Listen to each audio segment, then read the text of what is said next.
Hello again, friends. Welcome to Stephen on Sunday, Sense on Sunday. Stephen Manning from the Integrity Ireland Association. And we do these little talks now each week, and we're doing our best to try and share information pertaining to what I'm calling the original principle, which is up there top right. Now today, we're covering an event that just happened in Ireland, a controversial event.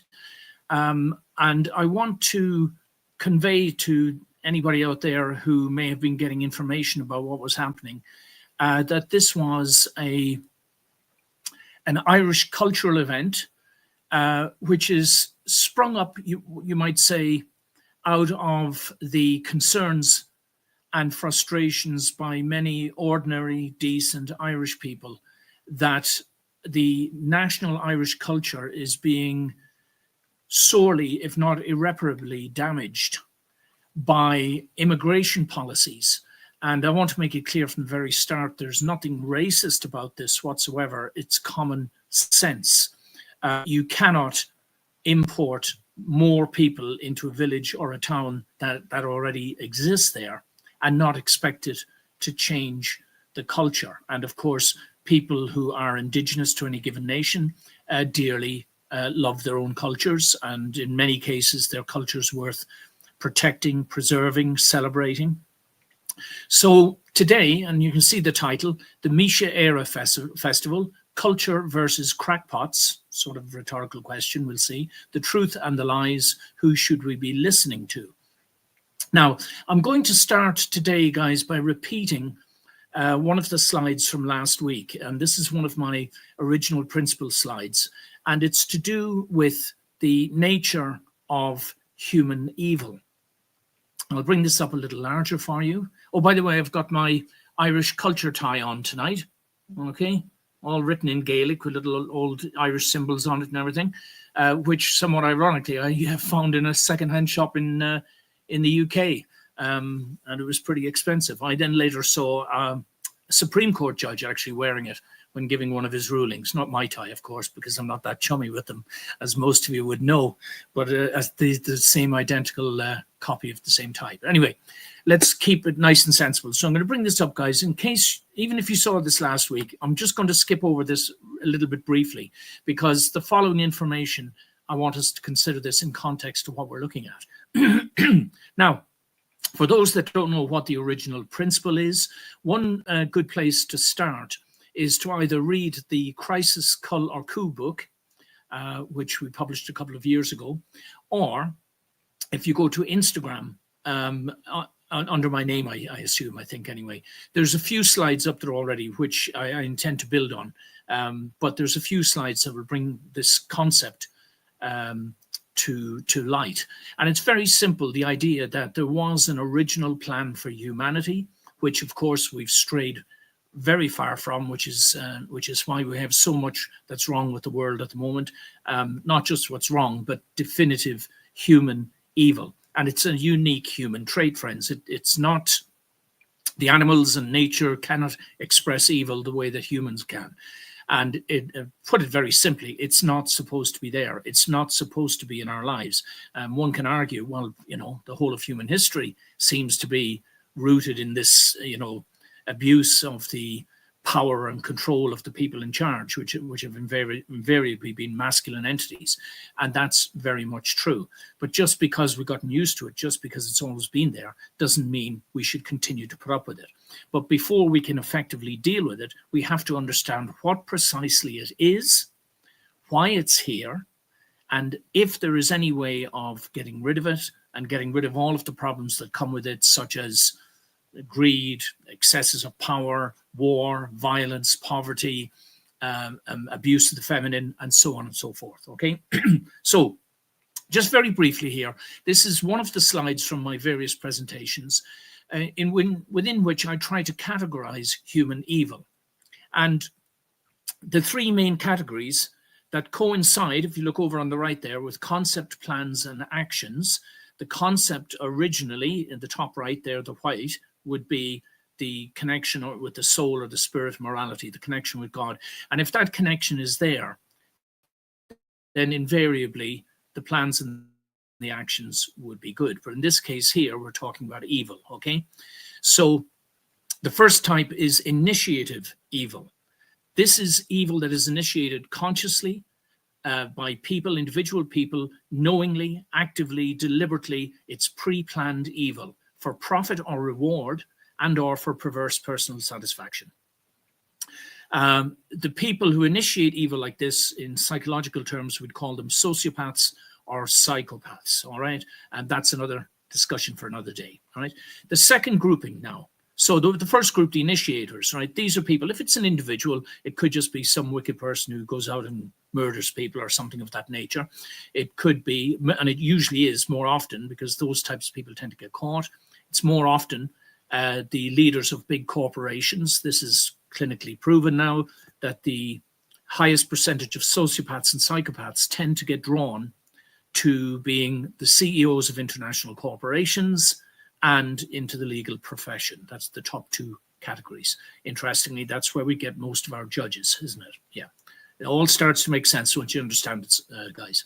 And this is not to say that people in those professions are definitively evil. It's just the clinically proven fact that if you're looking at the professions that attract the most sociopaths and psychopaths, those are the two, okay? Secondly, facilitative evil with limited awareness by circumstance, by association, by obligation, by compulsion, by occupation, training or duty, also for personal reward.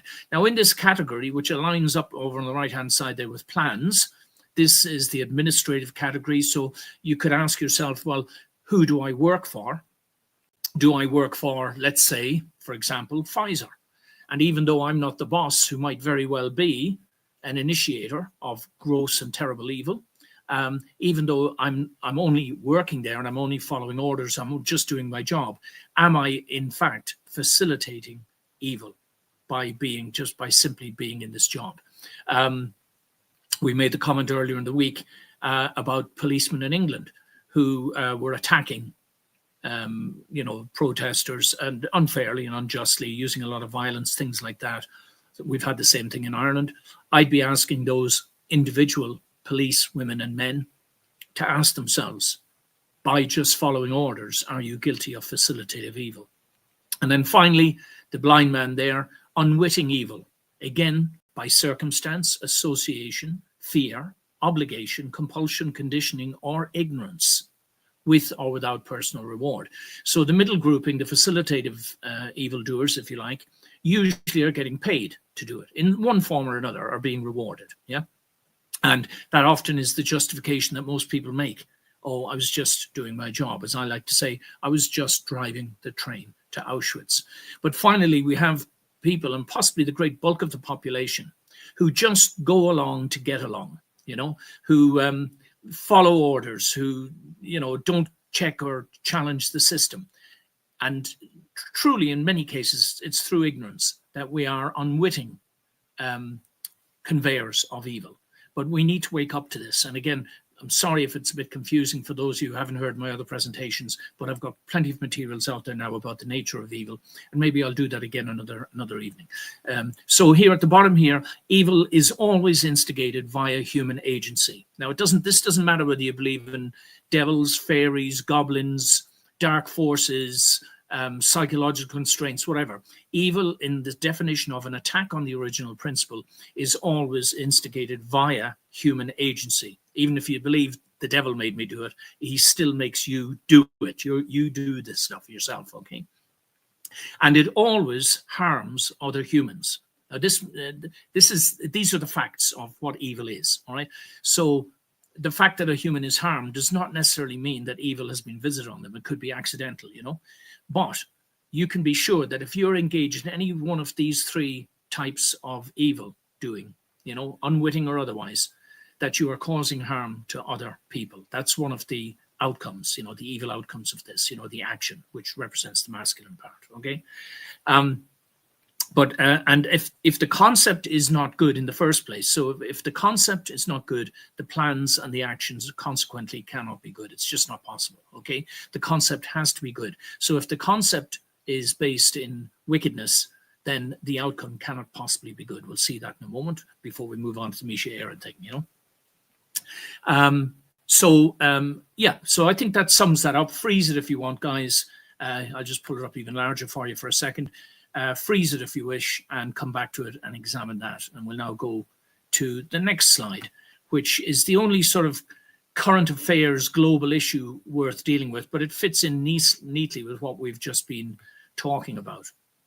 So this is the news that BlackRock's CEO, Larry Fink, along with another guy, which we'll cover next week, Andre Hoffman, they are replacing Klaus Schwab as the head of the World Economic Forum. Again, if any of these terms or these names are new to you, I urge you most sincerely to do the research so you know who you're dealing with. But BlackRock, so Larry Fink is the head of BlackRock. To put it in a nutshell, and without going into too much off-topic detail here, BlackRock is a financial institution that, in a word, owns the biggest part of the world. Nearly all the financial entities in the world, banks, trading platforms, they are all beholden to this behemoth, BlackRock. There's a couple of others similar to it. Vanguard is another one. Stateside is another. There's a few of them out there, but BlackRock is possible and aptly named as well, the dark colors, but it is not surprising that these guys would be placed in there to replace Klaus Schwab, because there we are. If you look on the right-hand side, under the dollar sign, this is when I'm explaining the difference between virtues and vices. It's these amoral urges and drives, very often rooted in profit at any price, savage capitalism, greed, cruelty, exploitation, selfishness, domination, force and violence, sociopathy, lies and deceits, injustice, dishonesty, acquisition, and destruction. Okay, so with that said, guys, we're going to move now to the Mise Eire Festival. I just like you to keep this in the back of your mind. Watch out for the World Economic Forum. They are not a noble or a decent entity, and they're very much behind the UN's goals planned for 2030, the Great Reset and all that sort of stuff.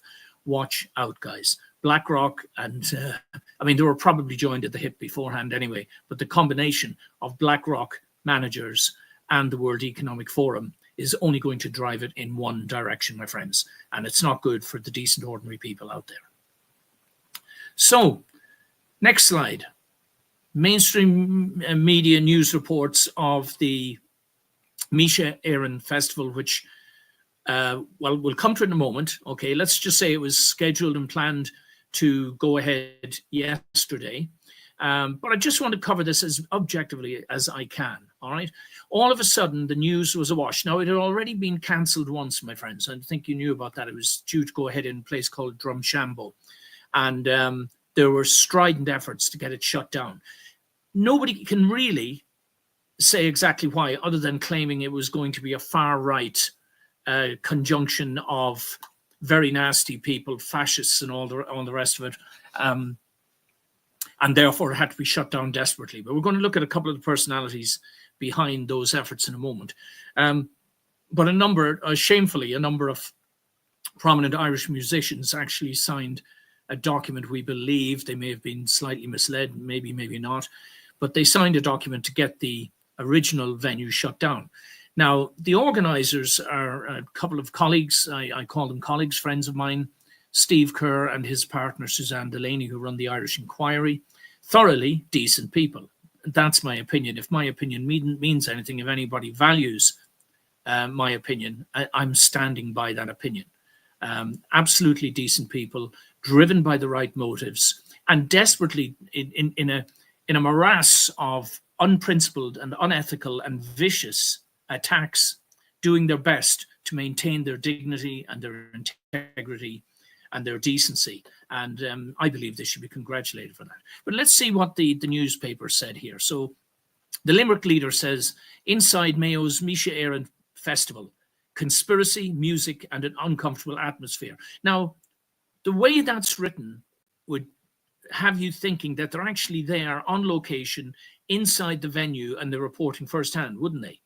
Yes, well, here's the first of very many lies about all of this. There's the hotel top left, right? It's called something different now, the Ivy Tower Hotel or something. It used to be called the Welcome Inn, interestingly. But the brave owner of the Welcome Inn volunteered, I believe, to host the Mise Eire Festival after it was cancelled in the other venue. And there was quite a lot of reports in it in the news. All of a sudden, a lot of people were saying, what is this thing? They got all this free publicity, and based on what people were explaining it was going to be, they sold out all the tickets in no time at all. So eventually, it was scheduled to be held yesterday, in Castlebar in County Mayo. They had to keep the location a secret for quite some time to avoid all of the detractors and naysayers. Okay, thousands sign a petition to stop far-right Mise Eire Festival taking place in the New Castlebar location. That was true. Thousands, I think it was 2,000 people signed a petition to stop it going ahead because they were driven and pushed by agendas, dark actors and other agendas. But what you don't see being reported in the mainstream media was that double or more that amount signed a counter petition to make sure it went ahead. All right. Why wasn't that broadcast in the so-called mainstream media that are supposed to be educating the public and informing the public of the truth, not the lies? Here's a few more of them. And here they have quoting, right? Look at all the different newspapers involved here. The Limerick Leader, we just talked about. The Irish Mirror, Castlebar residents and business owners voice strong opposition, top right, the extra.ie. Thousands sign petition to stop far-right Misha Eire Festival taking place. The Mayo News, I've had my issues with them over the years. Again, I'm sorry to them. I don't really like. I'm always a bit uneasy about targeting individuals and saying, you're a bad person or you're dishonest or whatever. But sometimes I actually think it's absolutely necessary. Otherwise, they tend to get away with it scot-free, because there's hardly any of them get held to account if they're in with the system. All right. And the Mayo News over the years has on several occasions made false, derogatory, misleading articles, to do with integrity, protecting the truly wicked evildoers, many of whom are in high positions, county registrars, judges, senior Gardaí, solicitors, barristers, that sort of stuff, and of course politicians. So I'm not surprised at this, but what I hope I'm helping do is raise awareness amongst the general public that this is how the system operates, and the mainstream media is very much a part of the system. And that's talking about not just the government system, the executive and the administrative branches and the judiciary, but actually the mainstream media, which is supposed to be watching them. It's supposed to be a watchdog of how the government operates. But instead, it's gotten to bed with them. And most of the reporters writing this tripe have sold certainly their integrity and their professional souls, for the 30 pieces of silver. But anyway, hopefully the Mise Eire Festival may be the beginning of a turnaround in this. Oh, and by the way, something that came to my attention, believe it or not, there were free tickets were being given away in order to cause confusion against potential would-be festival goers. There were also another website I saw personally where a number of people were purportedly dumping their tickets for various reasons, saying, I don't want to be part of the far right, and I don't want this, and I don't want that. And you really got the impression, I should have brought that up here, but I don't want to draw too much attention to it. But you would really get the impression that the whole thing was being rejected, not just by the general public, but as the Limerick Leader here says, quote, I am just responding to Mise Eire Festival as the lineup is revealed. Let's have a slightly closer look at that, shall we? And don't worry, guys, this might seem a bit depressing as we go through it, but it gets better towards the end, trust me. So, MSM News reports truth or lies. The text is jumped off the page. So SM, that could be me, Stephen Manning, but it's mainstream media news reports, truth or lies. In this case, let's have a look. So they say here, and I hope I pronounce your name right, dear, Mayo resident Cleona Ní Donegal, I think, said, quote, I hate that Misha Eire is posing under the guise of Irish culture and heritage. If it was actually just an Irish culture festival, I would be so happy to attend. Even the trailer for the event only vaguely hints at the fact that the bubbling undertone is right-wing. Oh dear, well, I suppose if I read that, I wouldn't be too keen on going, would I? But shame on you, Limerick Live, okay? And shame on you, my lady, because I just did a few minutes research into you and I found your profile, and it just so happens that you're not only typically hoisting the pro-Palestinian flag as your emblem, like the Antifa are doing as well, but let's move on to the next one. But you're also actively promoting and supporting the pandemic, were you not? There you are proudly in your mask a couple of years ago. And I want to make it clear here, friends, I'm just going to read out this at the bottom. This is not her posting this.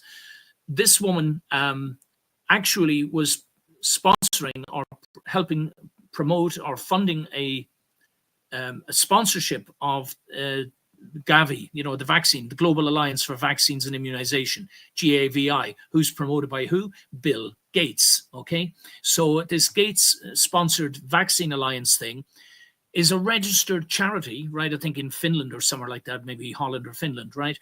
And this, let's call him a gentleman, actually wrote this text at the bottom. He said, for my birthday this year, sorry, Swedish, I'm asking for donations to Vaccine Forward. They're a Swedish fundraising initiative who help to provide funds for the Global Alliance for Vaccines and Immunization. I've chosen this charity because we're looking at year 3 of the pandemic. So this is 3 years now into the pandemic when they're doing this, and they still haven't woken up to the massive criminal deception that's going on, or are they being paid to support it? Who knows, you know? And many countries are struggling to get vaccines for their populations. God bless them. And then €51 will buy 6 vaccines according to the website. So I hope that you'll consider contributing as a way of celebrating with me. Every little bit will help me reach my goal. I've included information about Vaccine Forward below. That's them at the top there. A registered charity, okay? And this lady is one of the people who sent money to them and got congratulated and thanked afterwards. So we know the sort of person she is. But just in case we're not 100% sure, hold on a moment. Yes, I'm sorry to say, guys, that's just a small mistake on my part. I think I may have put the slides in the wrong order. It doesn't matter, though. That's the Mayo News. Again, I'm just reiterating the fact that they, too, repeated this inside the Mise Eire Festival, you know, and running it down, basically, as if they were sitting in there with their microphones and making inquiries of people, but they weren't. But let's have another look here. I wonder now, have I do apologize, guys, if I've made a anyway, one of the things I wanted to point out, was that also this is United Against Racism in Mayo. This is their Facebook page. Now, I've put them up here because these pictures on the left, liberally pepper with the Palestinian flag again, you know. Previously it was the gay pride flags, and now it's this, and whatever it is. Again, I'm not going to impugn any individual's motives here, except I find it hard to believe how intelligent people can still be acting like fascists whilst claiming to be anti-fascists or anti-racists and all the rest of it, and the activities they're taking to try and shut down festivals like Misha Eire. So I'm just going to read here. They said, Castlebar stood proudly with Palestine and against fascism yesterday. Why? Because they made a sort of a counter-protest in the town square, as you can see. Judging by the numbers, I haven't worked it out, 30 of them maybe, I'm not quite sure. Let's say even if it was a liberal 30, 40, or even 50 even, if there was that many of them. I don't think there was, but feel free to go and check their own webpage to have a look at it. Now, looking over on the right, this is one of their own people, right? who's claiming that they were over at the Mise Eire Festival when it was kicking off. And I would say, says this person, Indiana Bones, I would say maximum 150 people were at it, and 50 of those were security. Of course, they had to hire extra security because there had been a lot of death threats. The owners of the first venue, the board up in Drumshambo, they had all sorts of threats. And anyway, then you see a little bit lower down there, this is Leah. We're going to meet Leah in a moment and see what you think of her. All right, she's one of the leaders of this organization there with the Palestinian colors. Yep, that's exactly what we've been hearing, a total flop. But surely to God, fascist Stephen Kerr, whom she also refers to as her Kerr, which has a sort of a ring to it, I suppose, a little bit of rhyming slang, But surely to God, Stephen Kerr wasn't lying when he said repeatedly that it was a major success and he sold 750 tickets. Well, I can tell you he did sell 750 tickets and possibly even more because I know Stephen and I trust him. It's as simple as that. But let's see the caliber of the opposition. Are they crackpots? Are they really pro-culture? So the lies and the liars. Again, apologies for the text. It just keeps jumping off. So there's Leah Doherty. Who's Leah Doherty? Well, it turns out that Leah Doherty, who is one of the major promoters of the anti-protest movement, when normal, ordinary, when I say ordinary, everyday Irish people get out in the streets, something is troubling them, something is moving them, something is disturbing them, and they get out and they try and make their voices heard. This woman is one of the major engines, at least as on an individual side. Lord knows who's funding her, who's pushing her, whatever, but she's one of the major protagonists. Her name is Leah Doherty. She is the daughter of a previous disgraced Fianna Fáil Minister for Justice in this country. Scandal surrounded that man, Sean Doherty, I believe his name was. But I followed these links to see what, and that's where I got all the images. And they've plastered images of them waving the Palestinian flags and down with racism, anti-fascism, and all this sort of stuff. This other Terence Conway character, and I'm putting your names up, guys, because, if you put this stuff in public, expect us to find it and expect us to share it.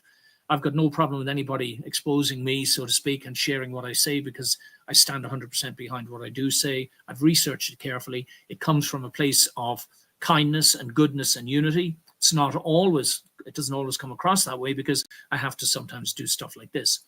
So Terence is talking to this Sarah Flanders lady. One of the fascists came to the market square and was filming us. Now he's talking about someone that came over from the hotel. He filmed us while he was mumbling into the phone. His mumbling will probably make sense to the idiots that are at the so-called festival. Oh, so what? Somebody came over to see what they're at, to see if there's going to be any necessity to call the guards or whatever it might be. Here we go again, Leah Doherty. By all accounts, Misha Eire fascist gathering stroke fundraiser is a miserable washout. We'll see. Is that true or is it not? You'd hear better trad, meaning traditional music, from a group of first-class kids. Apparently, there's more of their own security there than attendees. Bless paranoid maniacs. Here she goes. Her Kerr and Co. had to send out an email warning all attendees to be on their best behaviour. No burning down buildings, she says in brackets, attacking immigrants on the street or Nazi salutes allowed. Her Kerr still thinks he has a reputation to uphold, laughing out loud. Is this the sort of person you want babysitting your kids? Is this a nice person? Is this a genuinely driven person with good intentions? What is the concept here? Yeah, that's informing the plans and delivering the actions, okay? Attendees told not to film or stream except for the few official Nazi propagandists present. Of course they are. They know how to try and make the shit show, excuse my French, appear less. All right, I'll try and anticipate the baddie words and beat them out. Zero shots of the audience being shared caused the, quote, 750 tickets sold, close quotes, was, of course, another load of doo-doo. Her Kerr's mate, Tom McHugh. Well done, Tom, by the way. I certainly applaud your courage and your loyalty to your friend Stephen. Tom McHugh, who manages the Ivy Tower Hotel, that's the name of it, for his mammy, is going to be feeling the backlash from this for quite a while. An ongoing boycott campaign is going to follow. What a lovely person she is. No decent venue or business hosts and profits of racism and bigotry, fascists and Nazis. The Ivy Tower sealed its own fate. And then she puts in a couple of hashtags. Feel free to check them out, guys. I hope you do so with the intention of putting Miss Doherty firmly in the place and into the place that she's digging for herself, metaphorically, of course. But that's clearly a threat that they're going to now try and ruin the business as they threatened up in Drumshanbo. Whatever they believe, the Mise Eire Festival is, why don't they just take the founders on their word? We'll see in a moment anyway, guys. So here she is again. We just said that part about it's just in slightly more colorful language. Any hotel owner manager that hosts a fascist Nazi rally gives 0 Fs about their own town, community, or their staff. I've heard the place is a joke of a place to work in. Faulty Towers wouldn't have a look in.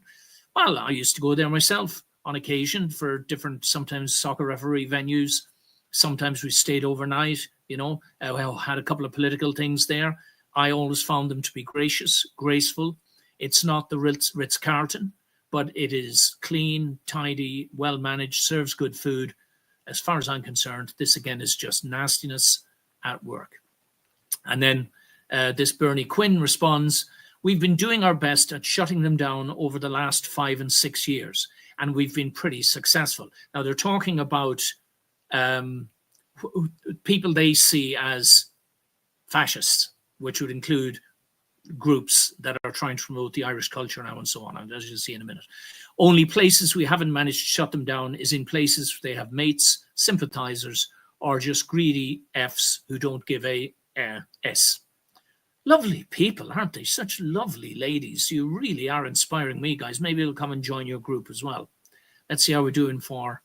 oh, yeah, we're doing okay, guys. Now, I'm sorry to say I couldn't find a more complimentary picture of this person.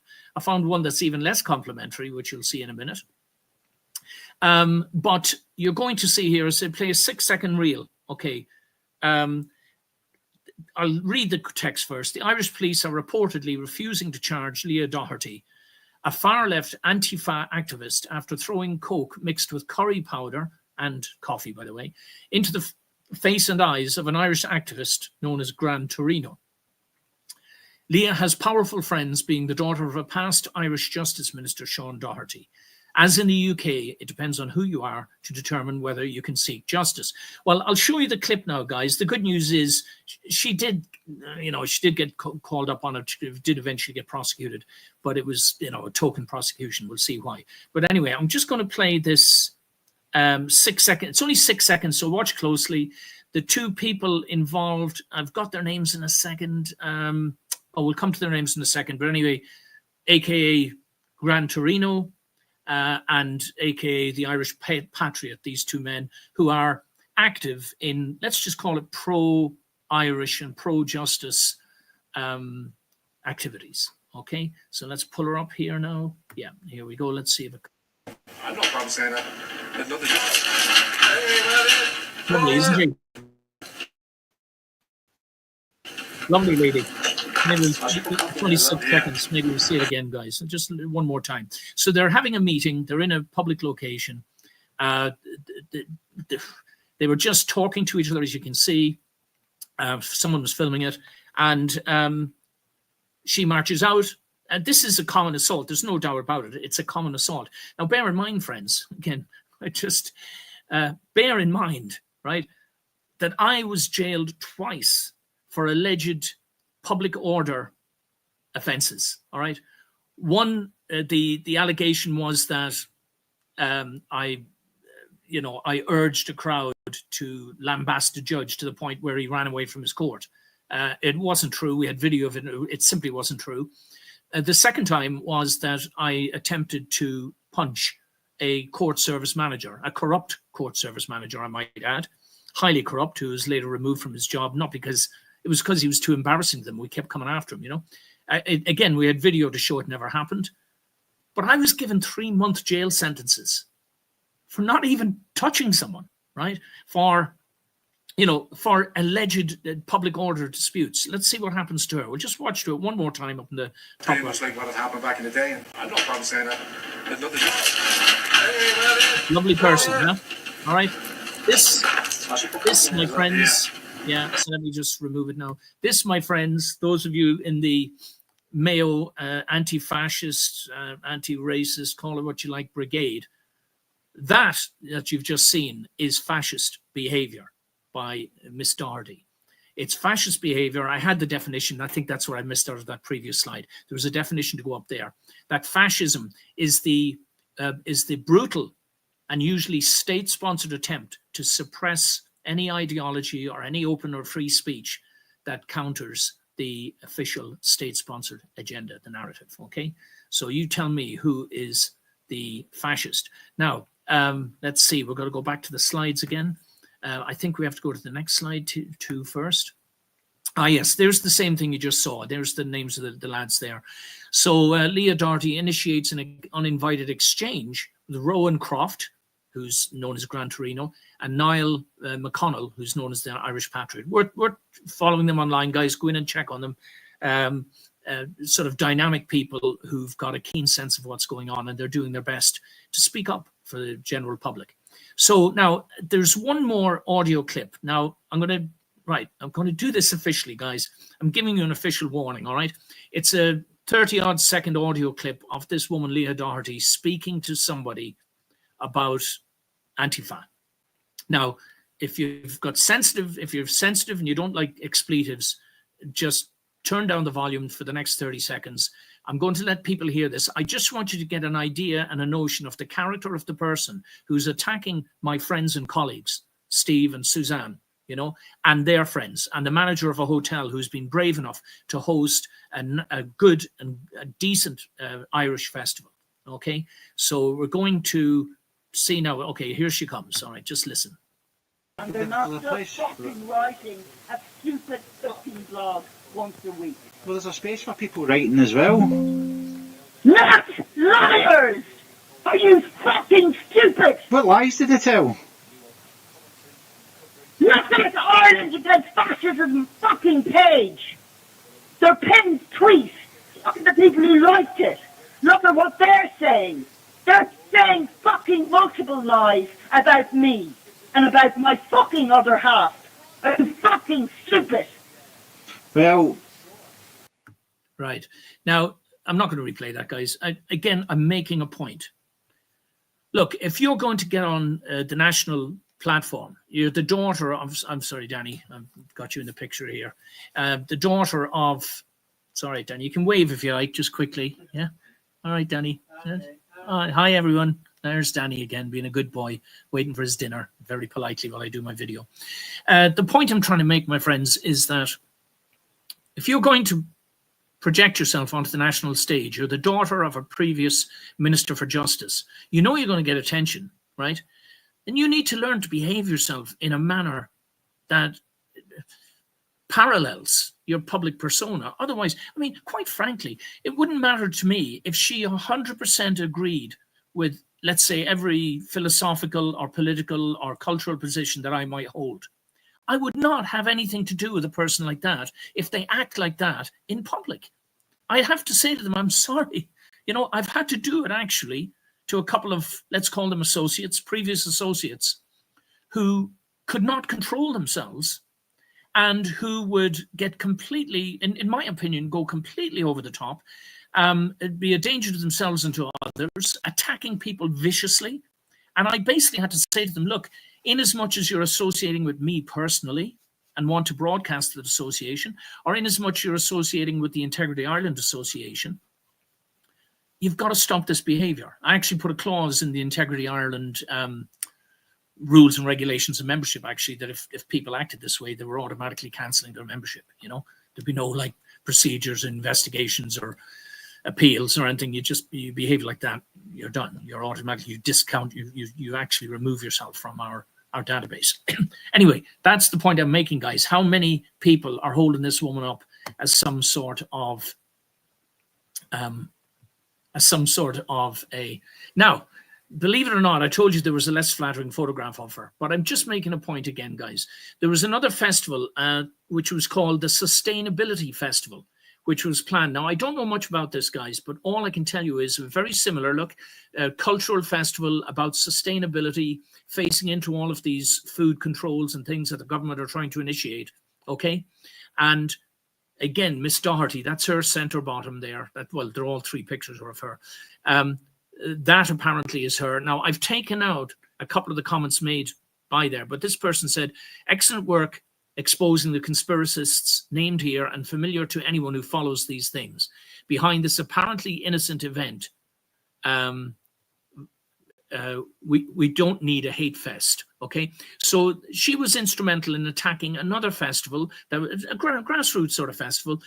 Again, look at it, you know, truth talks, open air food stalls, live music, children's entertainment, discover the roots and tastes of tradition, blah, blah, blah. What's wrong? Why are people like her so determined to shut this sort of thing down when it's good and it's culturally healthy, yeah? Anyway, this other person said, Leah Doherty was the protected mouthpiece in this pile of utter lies by Vice. I don't know who Vice are, must be another group organization she's in, okay? A known Antifa with serious issues. I haven't repeated them because, yeah, that's somebody's opinion, but it's quite derogatory, as you can imagine. Let's leave it at that and move on. I just want to make a point. So this is Suzanne. Suzanne is one of the organizers. All right. Jigs and reels to goose stepping. You're racist now, Paddy. Expect death tracks. Now that picture down on the left, I haven't put the guy's name, featured his name and all the rest of it, but please go and look at this article on the Irish Inquiry Facebook page. All right, read it. It's quite a long article. My response to it was this. She was sent this picture, you know, and she's been called a parasite. She's been told she's a parasite, she's diseased, she's a racist who must be exterminated. Does this sound like rational, sensible, normal language or thinking? No, it's not. So I wrote, in a society controlled and governed by evil agencies, such as unfolding here in Ireland, telling the truth will always garner a reaction from those who serve the master of lies. Yes, you know what I'm talking about, guys. The master of lies, yeah? You have a gift for accurate and discerning reporting, Suzanne, that shines a revealing spotlight on the political hypocrisy and culture-breaking deceptions that are being forced upon us by a traitorous elite and their fascist thugs. And yes, the right application of the term fascists is for those who would crush any resistance to the immoral excesses of that state. Leah Doherty and co. Keep telling the truth, Suzanne. We all need to hear it. I'm feeling, as always, I start running out of time, the truth about the Mise Eire Festival, right? Now, this man, his name is, or he goes by the name of Derek Domino. I just came across him about half an hour before I came online myself. He does about a 15-minute video. Please go and look at it. On YouTube, guys, please go and look at it. All right? Listen to what he has to say. He was there firsthand. I wasn't. Derek was, and it's an excellent and very congratulatory piece of information. Let's just look now. Actually, let's see if I just bumped it too quickly. I have. Just a few of the quotes. The festival did go ahead, guys. It was a massive success. All of the Antifa, anti-racism lies about it were completely untrue. It was packed to the gills. And these are just some of the comments on the Facebook page afterwards.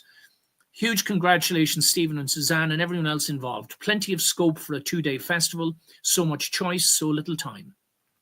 High caliber speakers, great range of topics, wonderful choice of music styles, terrific atmosphere with a tribe of well-informed, witty people, the so-called ordinary people of Ireland. Nothing ordinary here. It was magic. Next man says, I honestly have never seen so much happiness. Huh? Isn't that something, guys? Yeah?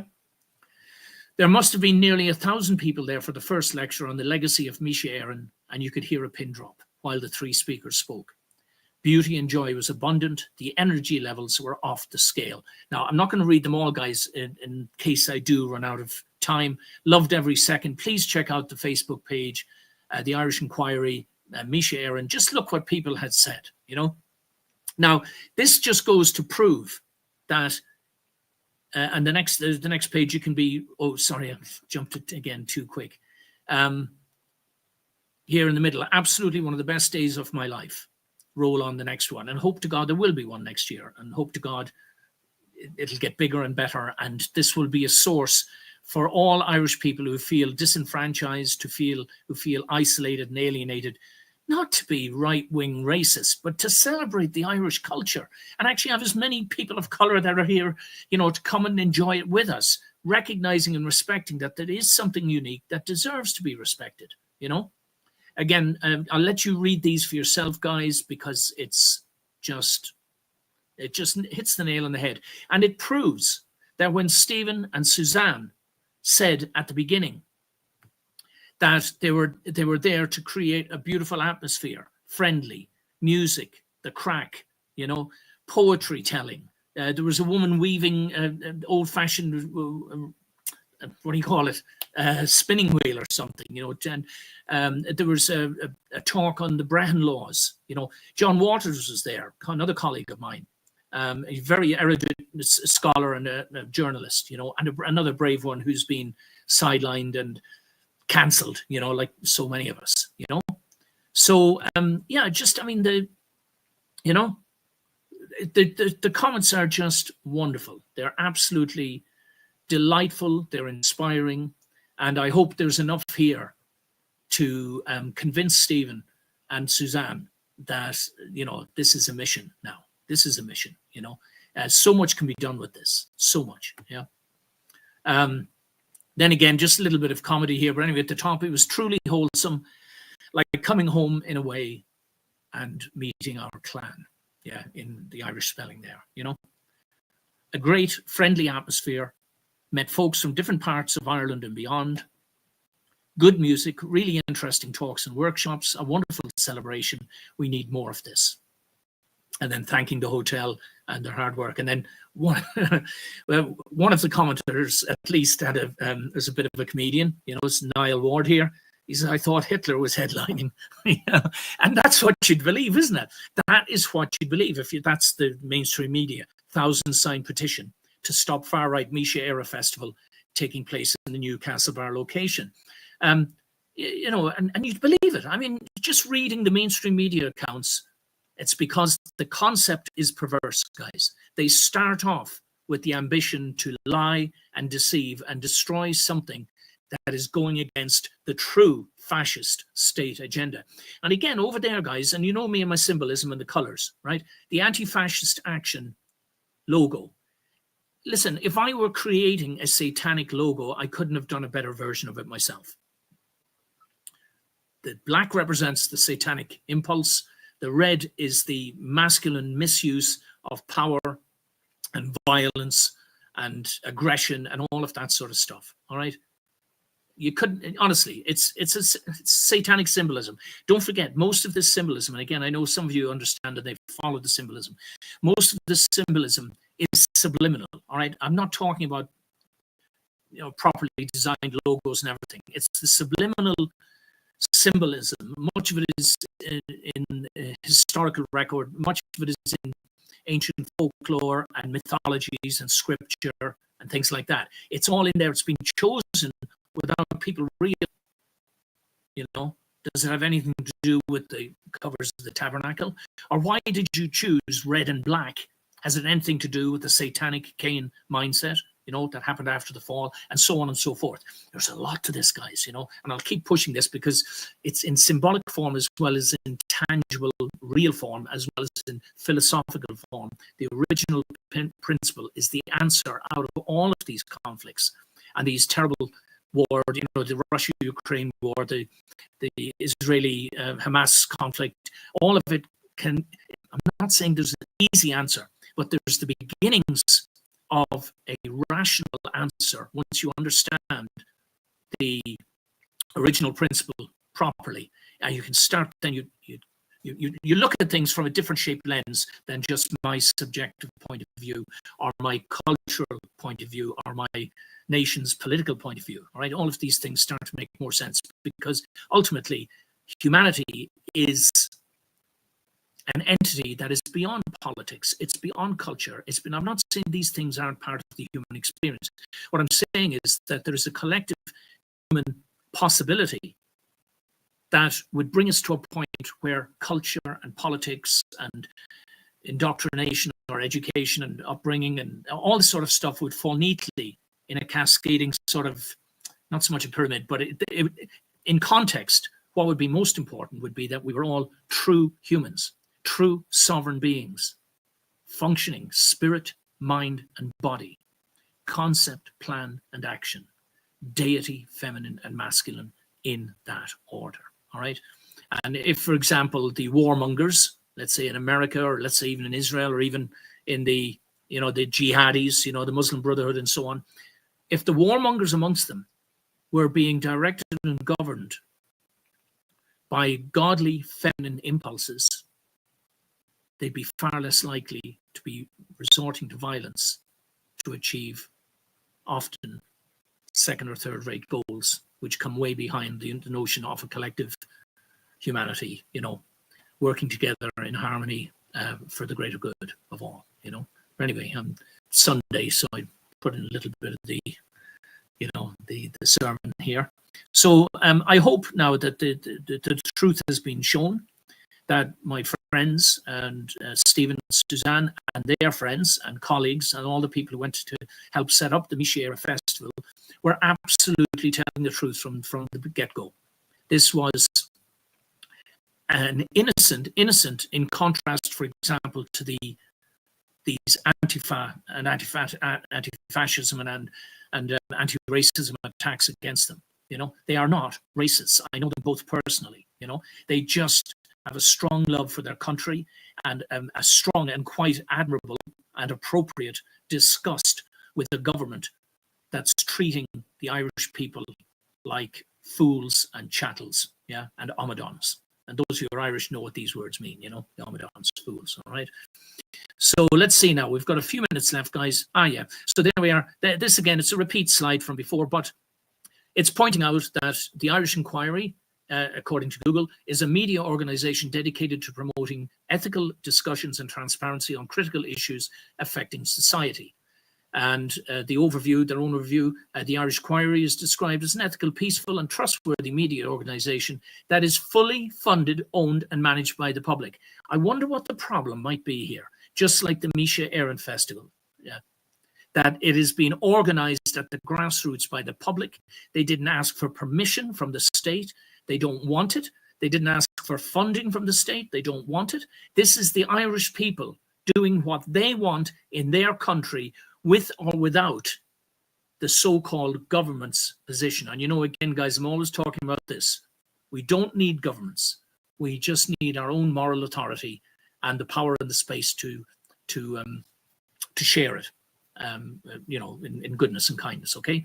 When I tried to get to the page, I was blocked, as you can see. Hopefully that's been resolved since, but this is typical cancel culture again. They get in and they block people from reading and seeing what you're doing, all right?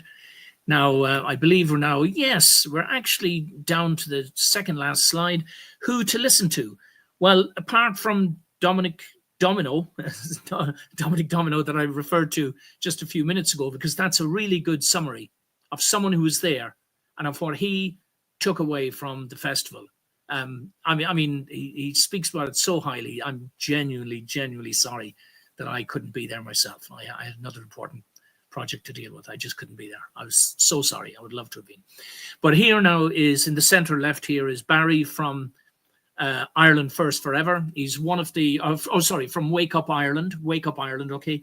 They've recently put out a notice that these are the people that were responsible for all of the yellow placards out on the streets, during the pandemic and everything. If anybody still thinks it wasn't a pandemic and wasn't the single biggest orchestrated, pre-planned crime against humanity that we've seen to date, then honest to God, I don't know what's happening. I don't know if there's something in the jabs maybe that are making people unable to see sense and unable to wake up to the reality of what's been done to you. Remember at the very beginning, initiative evil, Pfizer CEO and Albert Bourla and his colleagues, who all made a huge profit from out of the jabs. Facilitative evil, all of the medicals and doctors and so-called professionals who went along with it just because they were doing their jobs, when inside they were suspicious that something wasn't right. And finally, evil through ignorance, fear, duplicity, complicity. Yeah, a lot of the very sad and unfortunate people who went ahead and just did as they were told, thinking they were doing what was right. So if you haven't heard of them yet, guys, please go ahead. Again, another grassroots organization started with a very simple notion. Half a dozen of them, maybe even less, 2 or 3 of them, just went out on the street with a couple of placards and got booed at, beeped at, spat at, and bit by bit, the organization grew and grew. And I would say, arguably, that they've probably, it's hard to measure these things, but now if you do, or at least recently when they went out on the streets with placards, people are beeping and applauding them now. They know that what they did was brave. Yeah. And it's thanks to Barry and his colleagues. Please go and look up the website and read their statement. He's put out a statement this week, very well worded, carefully written, and is a warning again to all of us to watch out, because the authorities, the so-called system, the bad guys, the diabolicals, are working out now how to shut down our online presence. Me too. I get subject to all sorts of shadow blocking and stuff. It's less overt than covert, but we'll deal with that a bit next week. So thanks to everybody for listening. Quite a number on today, 40 or 50 or so. Thank you kindly for your ongoing support. If anybody's interested and you want to know more, these are some of the platforms where you can find materials that we've produced. And finally, there, top right, Jesse Hall. If you can look this guy up as well, guys, recently he got cancelled as well. He had a platform with thousands of videos on it. Jesse Hall and the Missing Link, right? Now, I've been in touch with him, and there's plans to try and get his videos all back up again. But he literally had thousands of interviews with all sorts of colourful characters, including my good self. And